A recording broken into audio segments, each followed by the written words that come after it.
Hello world, I'm back with another episode of Wentworths Battle of the Governors. So really quick, there's been a little change to the rules. I've added an 11th category. These governors, they don't have the possibility of getting 100 points anymore. It's 110 points. So the extra category was added right now while I was making my coffee. It was like a light bulb moment. And so last week's episode, Meg Jackson, clearly she was not judged on this category.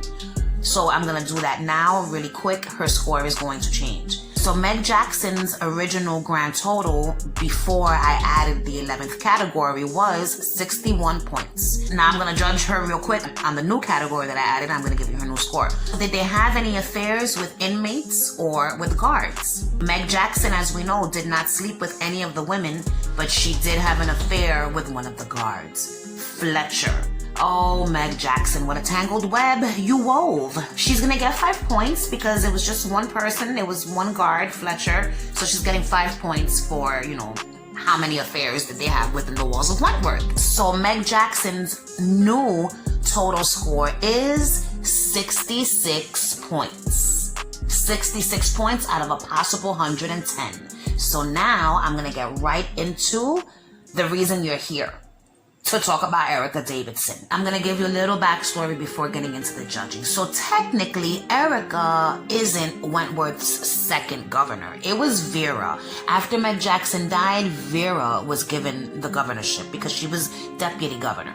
So Vera was acting governor until the general manager could find somebody more fitting for the job, unless she proved herself to be fitting for the job. So we know what happened. Erica Davidson wanted the position of governor and she got the position of governor, okay? She weaseled her way into the governor's chair. She was charming and beautiful, and she was one of Wentworth's worst governors. Let's get into the judging. So category number 1 is likability levels. I didn't like her, but she was charming and she was kind of likable, all right? But she couldn't be trusted. The women seemed to like her fine. I think a lot of the women thought that they could probably get over on her, which is why they liked her, okay? Frankie, hello, being the first one, thinking that she could probably have the run of the prison with Erica as governor. She was a bitch, yeah, but she was nice enough, so I'm gonna give her 5 points. How much was she respected by the women? From what I saw, I don't think that they respected her at all. Look at what happened in the yard, okay? When they almost bust her head wide open with a basketball. They knew she was soft. How could they respect her, when the bitch didn't even respect the position of governor herself? If she did have respect for the job, she would have worn the uniform, okay? And not her regular clothes. What the fuck was up with that? Why did this bitch never wear the uniform? Erica Davidson was the only governor who never wore the governor's uniform. She didn't respect the job.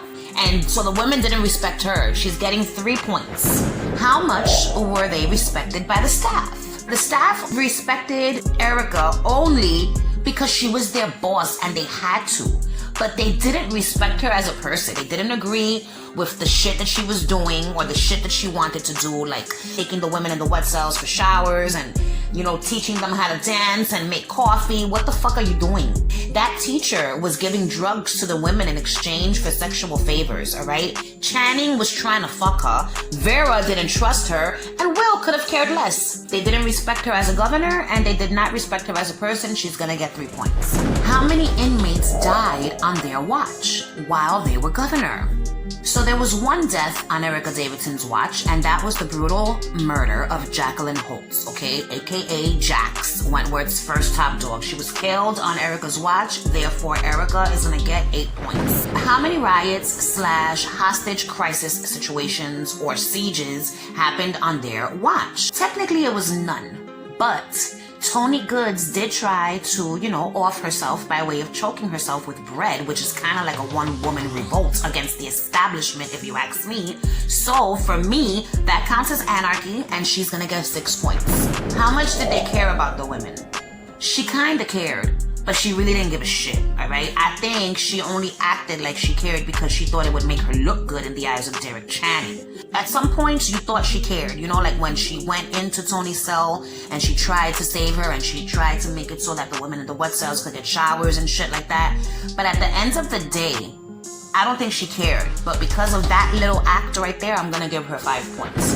How strict were they? So this one is going to be quick and to the point. She wasn't too strict and she wasn't too soft. I'm leaving it at that. She's going to get 7 points. How corrupt were they? She was corrupt. She schemed her way into the governorship.